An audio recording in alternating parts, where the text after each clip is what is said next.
Dress पहनला के बाद आपन और ब्राइड के पिक्चर जरूर भेजिए। पक्का। Thank you for okay everything. By.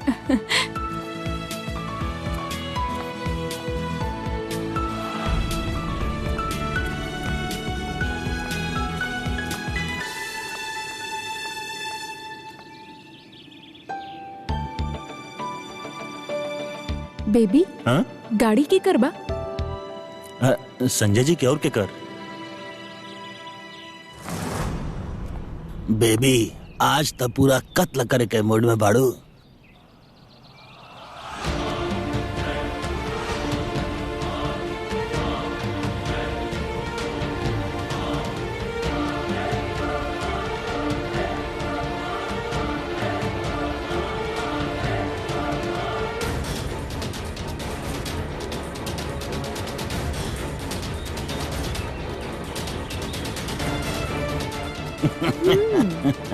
आज तो बड़ा अच्छा मूड में बड़ा।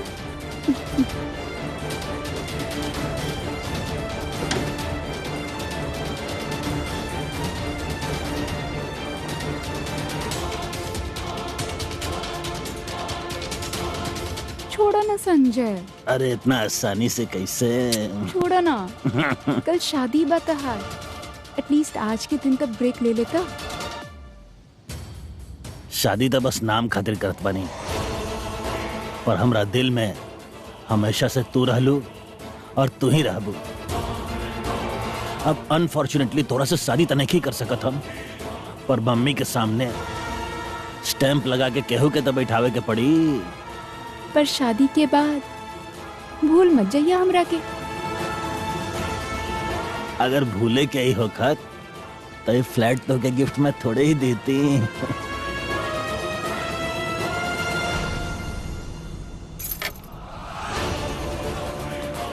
एक मिनट, डोर बंद ना कैले रहला तू? के बा? केहू ना बा।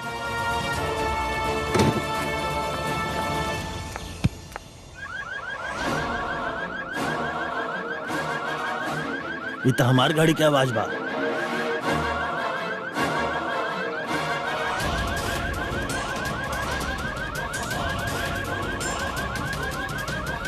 नव्या तिवारी यहाँ? शिट! राजा की मंडी चलिए, चलिए।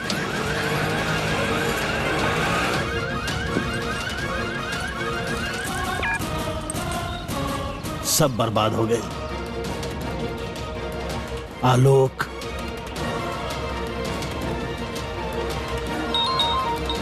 अरे संजय, हेलो। तू तो बोल रहा सब कंट्रोल में बा, फिर नव्या तिवारी यहाँ कैसे पहुंच गई? पीछा करल भैया का हमार? सुना मिस्टर आलोक दुबे, अगर हमार शादी में जरा भी गड़बड़ भइल तो हम तो के बर्बाद कर दे। अब एके संभाला जैसे संभाले के बा। अरे आलोक दुबे के रहते हुए आप चिंता मत करी, समझ ला नव्या के पंख कट गए। तू इतना भरोसा के साथ ही कैसे कह सकेला? कहा ना संजय, नव्या नाम के जौन खिलौना बा ना, ओकर रिमोट कंट्रोल हमरा हाथ में बा, और उहे करी जौन हम ओकरा से कहें। तो आप परेशान मत हो की, समझ लिया आपके काम हो गए। जॉन करे के बाद करा, पर हमार बात के याद रखिया।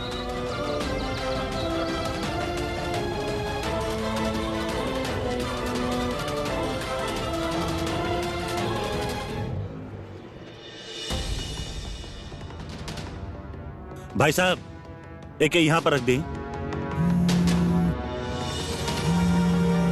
सब ठीक बा साहब जी? हाँ सब ठीक लग रहा बा। तनी मिर्ची लाइट यहाँ पर भी तो लगाई, सब खाली खाली लग रहा बा। जल्दी करो जल्दी। जी आदि फोन काहे ना उठा रहल बा? कब से ट्राई कर रहल बानी।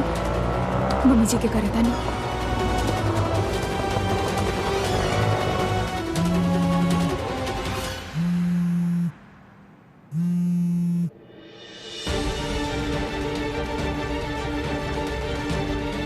नव्या के 3 मिस कॉल,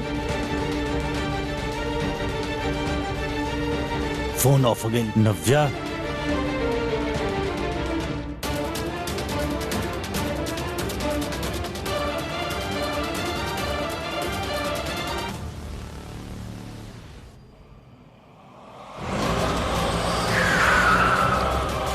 भैया का कर रहल बानी? आराम से चलाई। कैसे गाड़ी चलावेला तू? हाँ? जीजा जी आप? अरे नव्या, तू मैडम प्रेग्नेंट भी है यार, आराम से गाड़ी चलावे की चाहिए। अब नव्या हम छोड़ देता निखार। अरे ये पैसा पकड़ा अपन और जैसे चलत बना, चला। रेनू, ई बिना सोचली कि शाम के जागरण के वास्ते आंचल के तैयार करी। कहाँ गईली नव्या? बुआ जी आप ना बिल्कुल फिकर मत करी, नव्या होकर बाल सेट करके कैल बाड़ी और आंचल के हम रेडी कर दे, सब हो जाई। आप चिंता मत करी जीजी। अब आंचल के संगीत के लहंगा लेवे गइल बिया नव्या। तो हर पैर के का हाल बा? पता ना बुआ जी अचानक से दर्द बढ़ गइल। अरे बैग हमरा किताब हम पकड़ लेते नहीं। Thank you.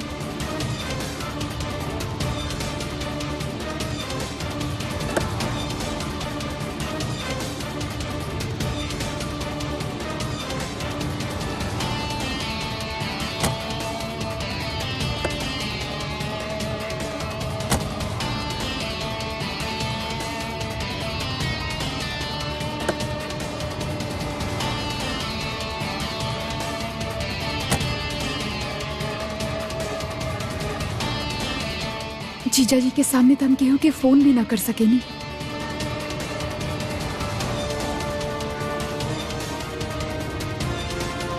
चले के? चलो।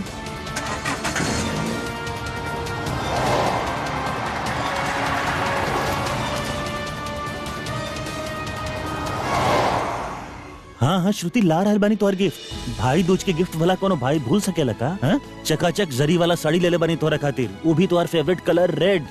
भला सस्ता वाला साड़ी तोहरा खातिर ले सके नहीं? मजाल बा कोनो? हाँ? एक सेकंड रुका, हम तो के फोटो विजिट बनी। रुका, फोन पे रुका। कहाँ चल गिल तोहर पैकेट? अरे हाँ श्रुति, 2 मिनट फोन रखा, हम करत बारी तो के फोन। किधर गया? किधर चला?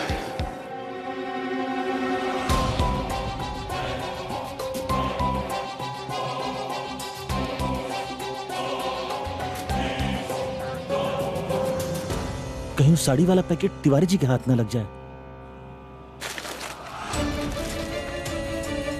कहाँ आई?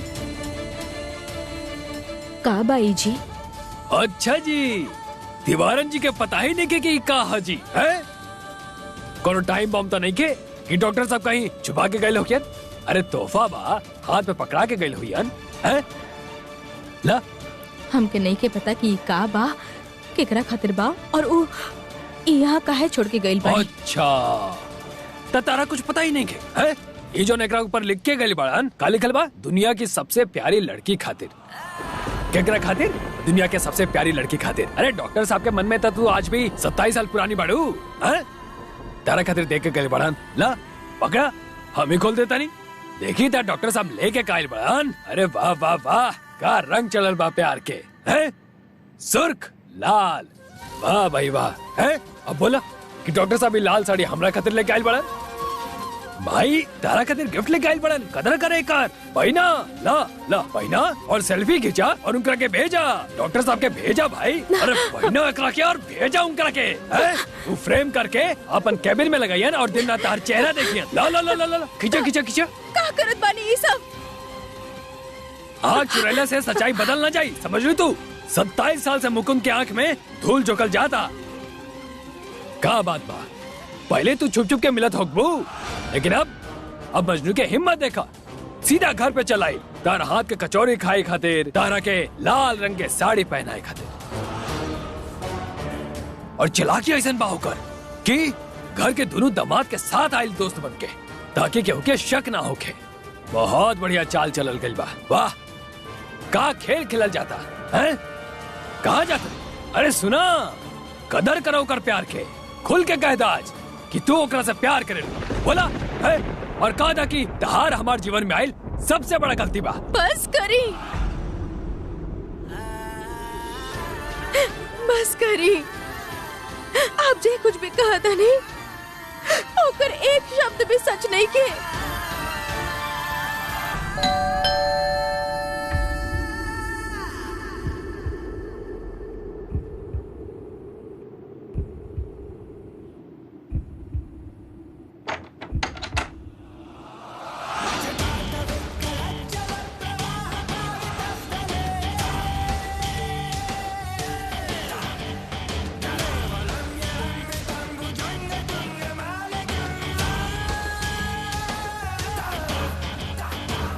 अरे आई ना, आई डॉक्टर साहब, अंदर आई। अरे देखा रेणुका क्या है बा। आई डॉक्टर साहब, अंदर आई। आई आई आई आप ही के बारे में हमने की बात कर रहे थे। आई आगे नहीं डॉक्टर साहब।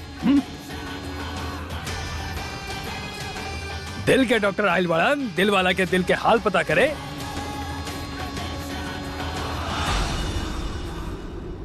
क्या बात बा?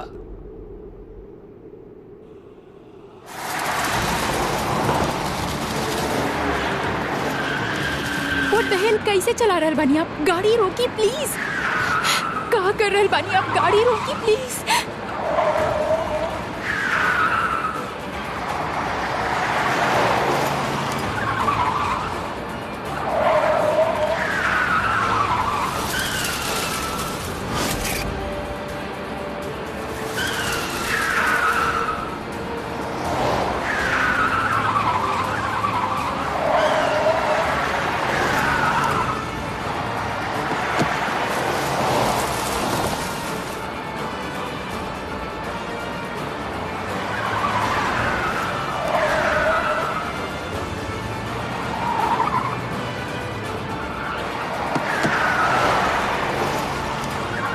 जीजा जी गाड़ी रोकी, रोकी।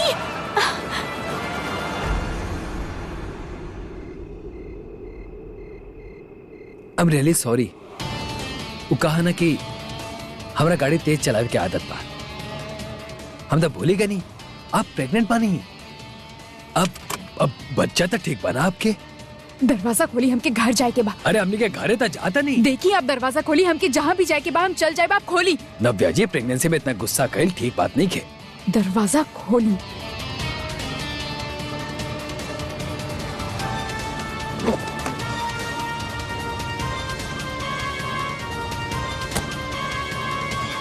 अरे इतना भी कहा जल्दी बा। संजय और ऐश्वर्या के बारे में बतावे के चाहते नहीं कहा बुआ जी के?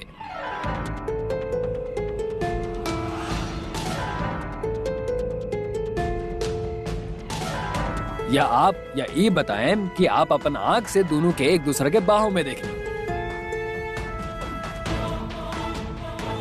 एक करी मतलब कि आपके सब कुछ पता रहे? पता रहल। अरे संजय दोस्त था हमार, कुछ ना छुपावेला बेचारा हमरा से। और दोस्त के साथ साथ हमारा बिजनेस पार्टनर भी तबा। बहुत ही भोला इंसान बा। अगर कोनो राज रहबे ना करेला हमरा से, अपन सारा बात पूरा ईमानदारी के साथ हमरा के बतावेला। और आपके तब भी लागता कि शादी होके के चाहिए लगेला। हमरा पता बा कि शादी हुई, और ये तो हमारा फर्ज बा कि शादी में कोनो बाधा ना हो, और ना ही हम आपके कोनो अड़ंगा लगावे दे। आपकी जरा से भी शर्म ना आ रहा बा? कहाँ बिगड़ ले वो बच्ची आपके? हाँ, बकरी के बच्चा कबो केहू के बिगड़ले होकेला का कुछ, लेकिन फिर भी ओकरा के कटे के पड़ेला केहू के भूख मिटावे खातिर। अब कहा ना, संजय जी भी बड़ा दुविधा में रहा। उंगरा के चाहे करा ले गो लड़की जेकरा के मंगलसूत्र पहना सकस, अपन माताजी के सामने पेश कर सकस, और उका बच्चा उच्चा पैदा कर सकस। हमार बिजनेस बा, और हमरा चाहे के रहल हमार बिजनेस में केहू इन्वेस्ट करे वाला, और संजय भारद्वाज परफेक्ट कैंडिडेट रहुआ।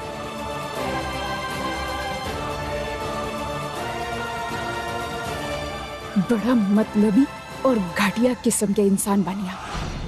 बट यू नो व्हाट, आपकी तो आंचल की जिंदगी बर्बाद करे ना देव। हम शादी तो ना होके देव। हमारे प्रिय मुकुंद तिवारी जी, हम आपसे बहुत बड़ा झूठ बोलने वाली। हम कब से आपके को बात बतावे के चाहत नहीं, लेकिन हिम्मत ना कर पाई। आज बहुत दिनों बाद आपसे इस सच कहा तनी कि नव्या मां नहीं बन सकत आपके रेणुका।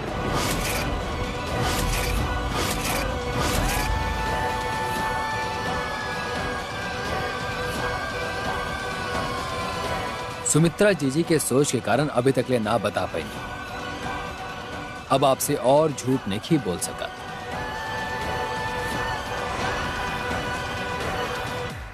वाह, का आशिकी चलाता है। लैला मजनू के फोन करके बुलावे ले और कहले कि घर पे क्यों नहीं के, चुपके से आजा। और मजनू दुनिया के सारा दीवार तोड़कर घर चलावेला, चुपके से बेल बजावेला। लेकिन अफसोस कि लैला के पति जौन कोनो काम से घर वापस आइल बा, सामने खड़ा मिलेला। अब भाई लैला मजनू के उम्मीद पे तो पानी फिर गई। अब क्या करी जाओ? भाई देखला, अगर तू दोनों के अगर हमारे जरा हल पसंद नहीं के तो हम चल जाता नहीं घर से बाहर। वो कहा ना कि घर के इज्जत घर के चार दीवारी में छुपल रहे के चाहिए, गली मोहल्ला में उछले के ना चाहिए। कहा बोला तारू रेणुका जाई? कैसन बात करत बानी आप? हम आपके पत्नी बानी। ओ, और ऐसन बात बोल के आप आपन और हमारे रिश्ता के अपमान करत बानी। अच्छा अच्छा अच्छा अच्छा। देखी तिवारी जी, आप जॉन भी सोच रहल बानी, जॉन समझ रहल बानी और जॉन भी कह रहल बानी, ये एकदम गलत बात। गलत बात? ओ, तो सच का बात नहीं ओकरो पे रोशनी डाले, बताई। ये जो लेटर बा ना, ये अखबार में छपे के चाहिए। वो कहा ना नव्या जी, हम बहुत अच्छा परिवार से बानी, अच्छा संस्कार मिलल बा हमरा, तो हम सोचे कि घर के बाद घर में ही रहे तो ज्यादा बेहतर बा। पर क्या करी, सासू माँ के प्रेम पत्र हमरा हाथ लग गई और लेटर के एक एक शब्द ही कहा था कि नव्या प्रेग्नेंट नहीं थी।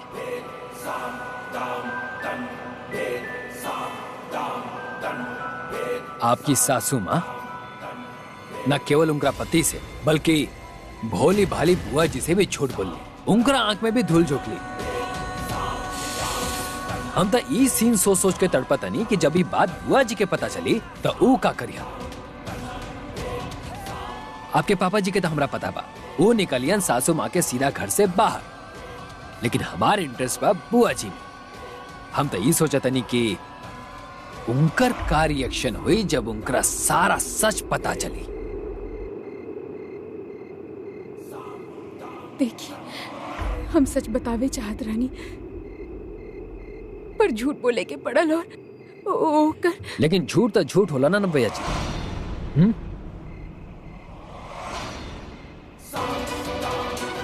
प्रैक्टिकली सोची नव्या जी, इतना भी गलत नहीं किया होता आंचल के साथ है। ट्रस्ट मी, खुश रही।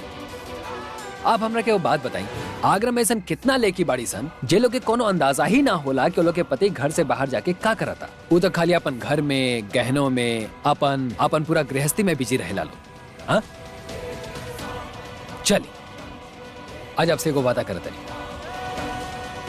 ई वादा करतनी आपसे कि आंचल के कबो पता ना चली कि संजय के घर के बाहर भी और लड़की सन के साथ अफेयर बा। I promise.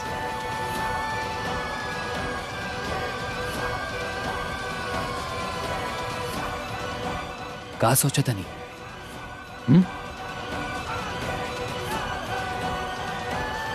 ये कि कितना घटिया किस्म के इंसान बनी आप। शर्म आ रहा बा हम के आपके और सोच अपन पे। झूठ पे शर्म नहीं क्या होता रहा?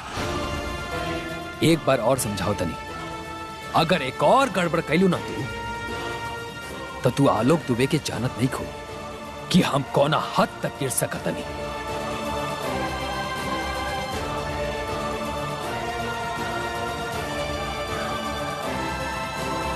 तिवारी जी, ये जो साड़ी बा ना, ये हम अपन छोटी बहन खातिर लाइल रहनी।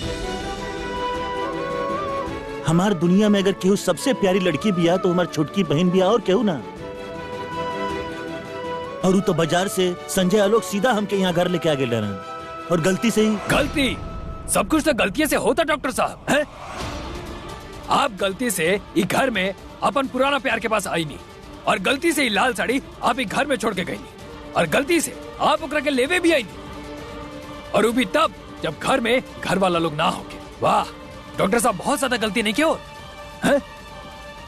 सच तो ई बा कि गलती से तहार रेणुका की शादी मुकुंद तिवारी जैसन एगो मामूली आदमी से हो गई। यही गलती बा और तू अगर दोनों मिल के एक के सजा देता रहा लोग तो कुछ गलत नहीं करत लो। सच हो। बस करी। चुप, कुछ ना बोलबू अब तू। आज अगर जीजी के फंक्शन ही घर में ना हो इतना तो आज के आज अभी के अभी तो हर सारा गलती सुधार देती हम। तारी छिछोरा बनवाना सबके सामने ला के रख देती और ये तारा लोग के बीच में जो नाजायज संबंध बना ओकरा के घर वाला के सामने लेके आई थी। मिस्टर मुकुंद,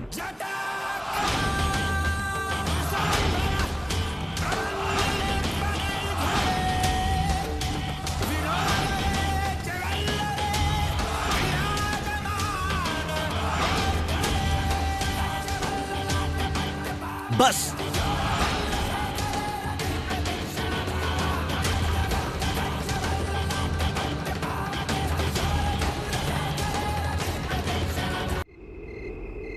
तू दोनों के बीच में जो नाजायज संबंध बना ओकरा के घर वाला के सामने ले आई थी और मुकुंद, बस छोड़ी छोड़ी इनका। ये हमार पति बाड़े, हमके जे कहल चाहत बाड़े कह सकेले। हमनी के बीच की बात बा। रेणुका, लेकिन आप बीच में मत बोली।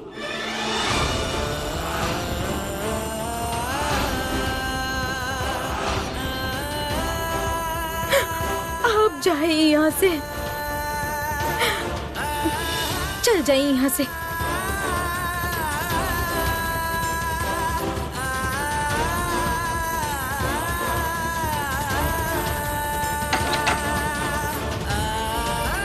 जाइए,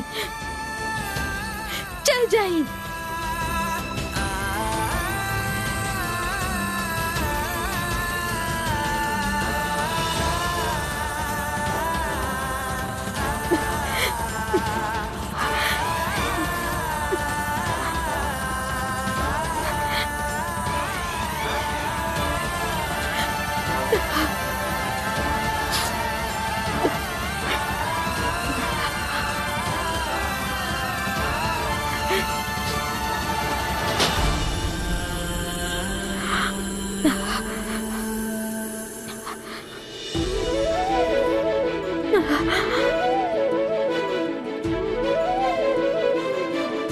आपके जे कहे के बा, जे जली कटी सुनाए के बा,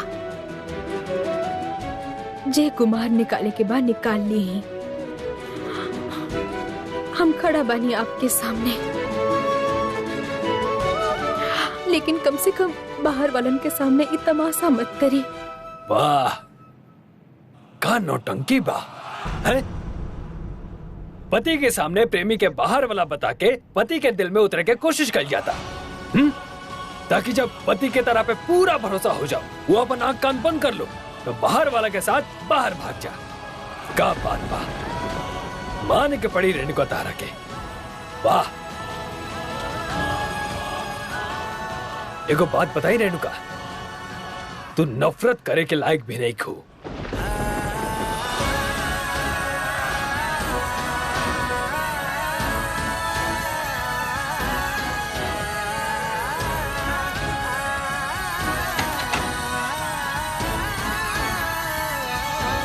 खुल के कहता आज कि तू ओकरा से प्यार करेलू। तू दोनों के बीच में जो नाजायज संबंध बा ओकरा के घर वाला के सामने ले आई थी। तू नफरत करे लायक भी नहीं खू। ले आवा जल्दी से। जाते ही सब संजय जी के अम्मा के हाथ में पकड़ाते, कह दे भाई ये सब आई दे रहल बाड़ी, है ना? चला इज्जत ढाक ला हमनी के।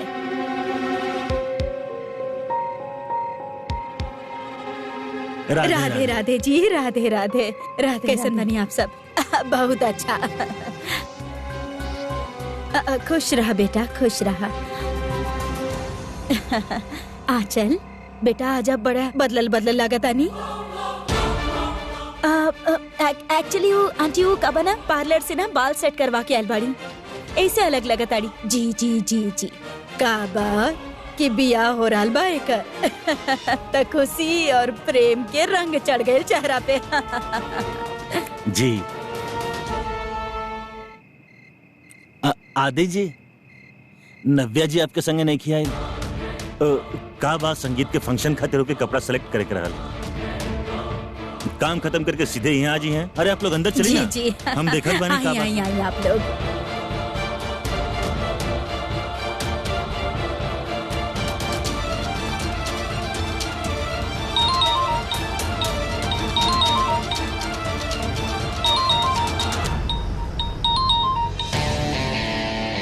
नव्या फोन काहे नहीं उठा रहल? का बदतमीजी बाई, हमके हमार फोन। हम आदि के तार सच बता दी या वो बेचारा से भी सारा सच छुपा के रख ले बड़ू तू सास बहू? आदि से हम कुछ न छुपावतानी, सब पता बा ओकरा के। तभी तो बेचारा दारू पिए लागल बा, कमजोर दिल के बाना, सह न पाइल सब कुछ। फोन तो दी हमरा के, पता चल जाई कमजोर के बा और ताकतवर के बा। खुद बताई वो घर वालन के आपके सारा पोल।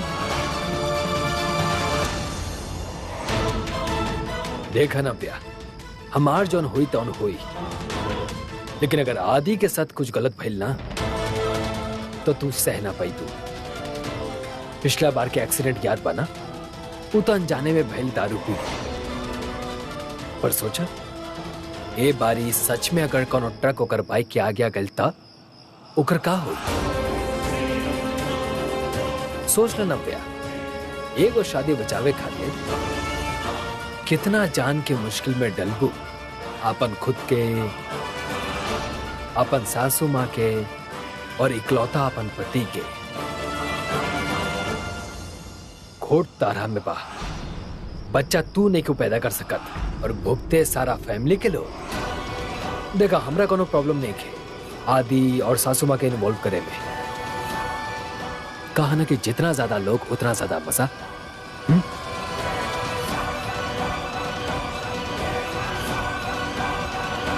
इन नव्या फोन काहे नहीं उठा रहा?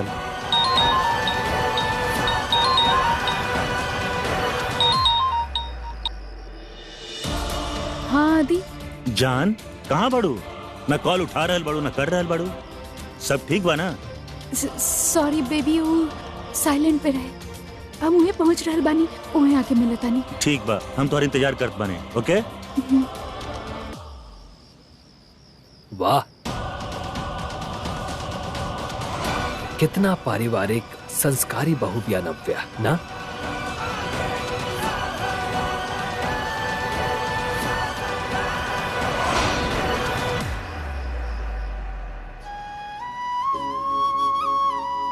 हम तो तिवारी जी के साथ अपन रिश्ता ठीक करे के कोशिश में लगल रहनी,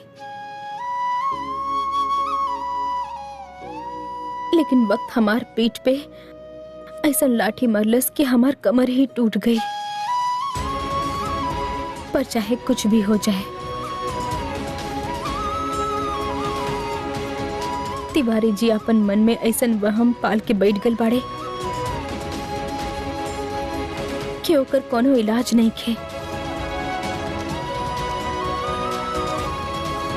पर अब कुछ भी हो जाए, हम क्या अपन जिम्मेदारी तो पूरी करे के होगी। अपन बेटा खातिर, बहू खातिर, अपन परिवार खातिर हमके नव्या के सच तिवारी जी के कुछ भी हो जाए बतावे के होगी। काहे कि अगर ई सच उनका केहू और से पता चल गई तो तब तक जे रहल सहल उम्मीद बा उ भी पूरा तरह से टूट जाए।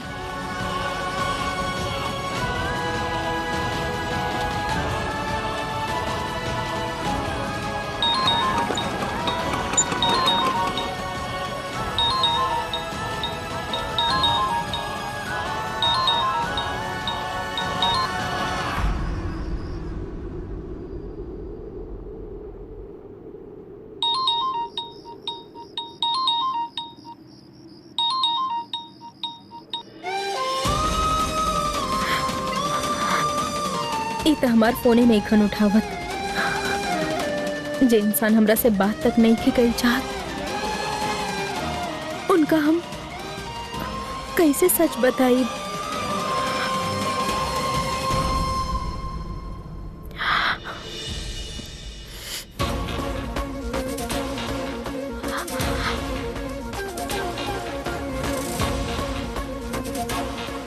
हम नहीं की जानत कि आपके हमार बात के विश्वास कैसे दिलाई, पर सच यह बा कि हमार मन में आपके बजाय केहू और ना कभी रहे ना ही बा। पर शायद इन हालात में आप हमारी बात ना मानब और ना समझ पाई। ये मैसेज हम आपके यही से भेजता नहीं, कहे कि हम आपके सच बतावल चाहता नहीं, नव्या के सच।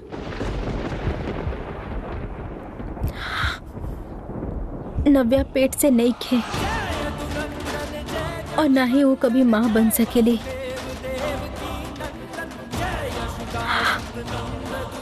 हम आप सबसे झूठ बोलनी, पर ये झूठ बोले के सुझाव भी हमार रहे। इमे नव्या या आदि के कोनो गलती नहीं के, ऐसे आप ये झूठ के सजा उनका मत देब। बस आपके सच बतावे के रहे।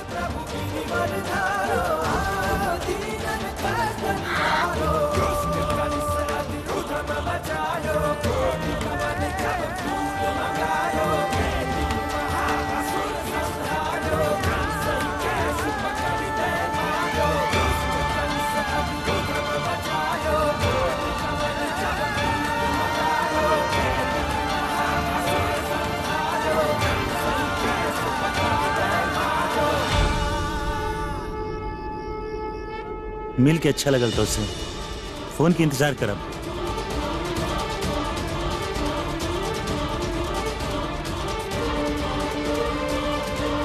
मिस्टर मुकुंद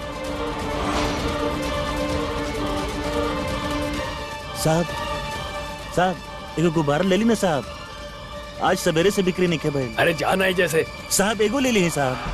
अरे साहब मैडम खातिर ले ली प्लीज, एगो गुब्बारा ले ली साहब, एगो ले ली ना साहब। मैडम खातिर ले ली? हाँ? अरे साहब मत करी साहब। अरे क्या कर रहल बनी आप? अरे साहब छोड़ दी साहब। अरे पागल हो गई बड़ी का? निकले पे के मत ली, फोड़ का रहल बनी। एगो कंटाप दे निकला जैसे, ना तो गुब्बारा जैसे तार सर भी फोड़ दे।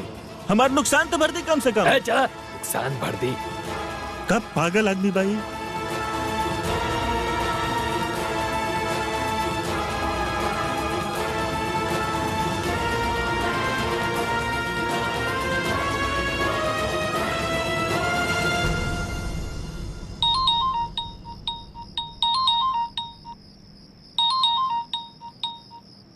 हाँ जी बोली। बस हम तनी देर में घर पहुंचा तनी। हाँ जी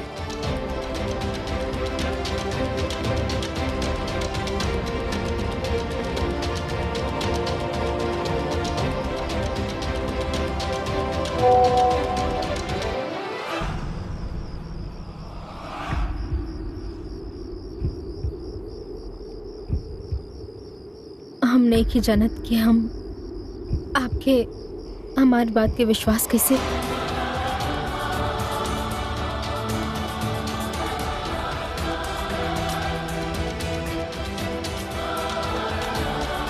झूठ, फिर एगो नया झूठ। सच में एकरा से ज्यादा झूठी औरत आज ले अपन जिंदगी में नहीं देख ले। सच तो ई बा कि जब हम ई कमरा में आई तब आप हमारे पत्नी के साथ अकेला होकर हाथ पकड़ के खड़ा रहनी,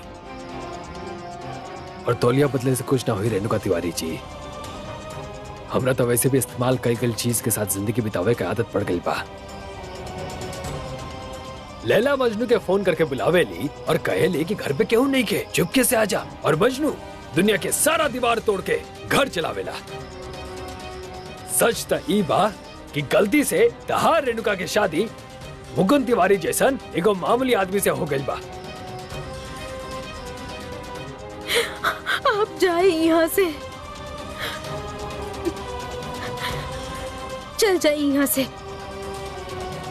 रेणुका भले ही हमके अपना घर से बाहर निकाल दिले बड़ी, लेकिन हम उनके ये हाल में ना छोड़ सके नहीं। हमके तिवारी जी के मन में जौन भी गलतफहमी बा ओके दूर करे के होगी। हमके उनसे बात करे के चाहिए।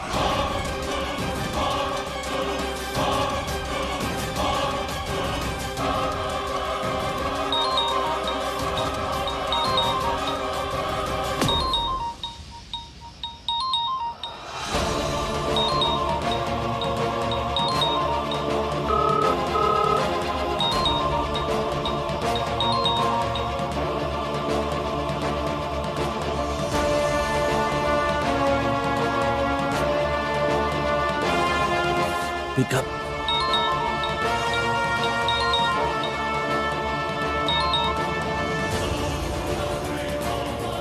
अजीब आदमी बा यार। काहे बार बार फोन, फिर एगो नया कहानी, फिर एगो नया ड्रामा।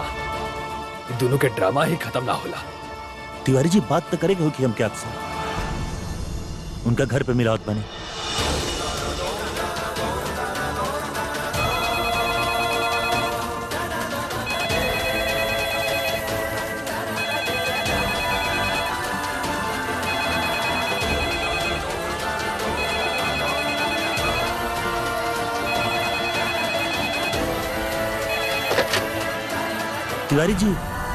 तिवारी जी प्लीज फोन मत रखिए, हमारे बस बात सुनिए। देखिए आपका मन में हमारे खातिर जौन कुछ भी होके, अच्छा बुरा वो अलग बात, बस हम आपसे मिले के चाहत बानी। एक बार मिले खातिर मना मत करिए प्लीज।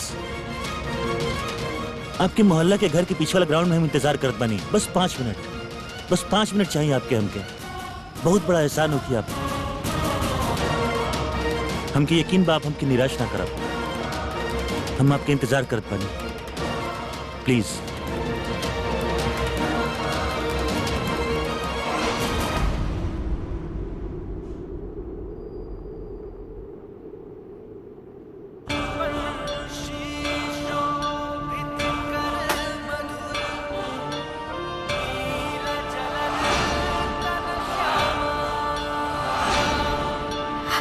अब का चाहिए डॉक्टर के? काहे मिलल चाहता तिवारी जी से? का बतावल चाहता इनका के?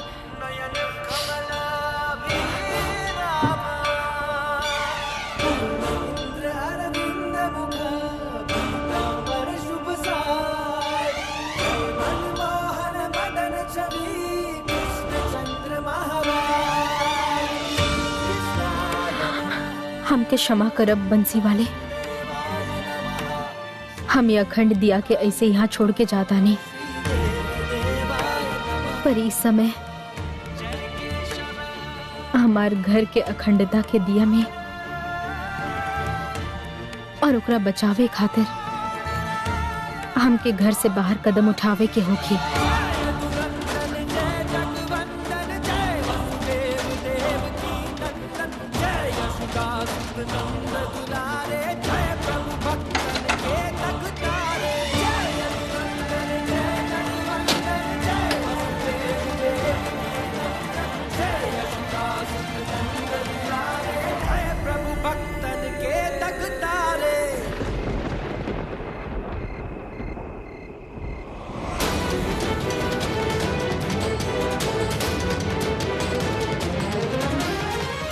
ये बार अखंड द्वीप छोड़ के कहाँ जा दिया?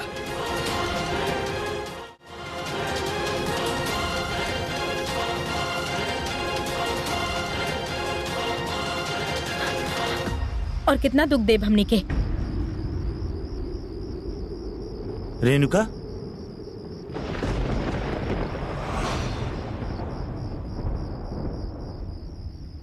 का बात करे के रहे आपके तिवारी जी से? काहे बोले नहीं उनका यहाँ? देखिए रेणुका, हम तिवारी जी से अपना खातिर ना तोरा खातिर मिले के चाहत रहनी। तोरा खातिर हमके बुरा लगत रहे यही से। का बुरा लगा था? और काहे का लगे नहीं हम आपके? रिश्ता का बा हमनी के। वो दिन अचानक बाजार में इतना साल बाद मिल गई नी, फिर हमार घर चलाई नी। रेणुका माना तनी कि आप ना जानत रहनी कि वो हमार घर बा। ओकरा बाद जब जान गई नी तो दोबारा आए के का जरूरत रहे। और जब हम दोबारा आपके अपन घर से जाए के कह देले रहनी तो ओकरा बाद का बचल बचा आपके हमारे पति के बतावे के बा? का बात करे के बा उनका से? या कहीं ऐसा तो नहीं के अब आपके हमारी हालत के देख के मजा आवे लागल बा? रेणुका तू ही का कह रहल बाड़ू? एक मिनट कहीं आप ही तो इतना साल पहले तिवारी जी के मन में शक ना डालनी? कहीं वो आप ही तो नहीं की जेकरा कारण हम पिछले 15 साल से ऐसा जीवन गुजारा था नहीं? और इतना साल बाद अब आप का देखे आयल बानी कि हम पूरा तरह से बर्बाद भाई नहीं की ना? और अगर नहीं की भाई तो कर देता नहीं। काहे हमार जीवन, हमार बसल बसायल घर बर्बाद कर दिया चाहता नहीं, उजाड़ दिया चाहता नहीं आप? बस हम चुप बनी कर मतलब ही नहीं है कि जौन तार मन में आ बोलत चल जा। तू कि जितना बोले करल बोल चुकल बड़ू, अब हम बोलब तू सिर्फ सुनबू। सबसे पहले ये जान ला कि हम शादीशुदा बानी और हम अपना पत्नी के संगे बहुत खुश बानी अपना जिंदगी में।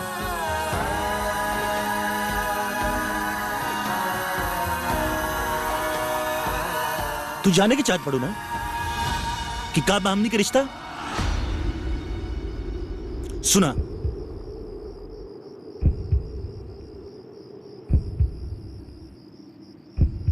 प्यार करत रहनी हम तो से, शादी करके चाहत रहनी हम तो से।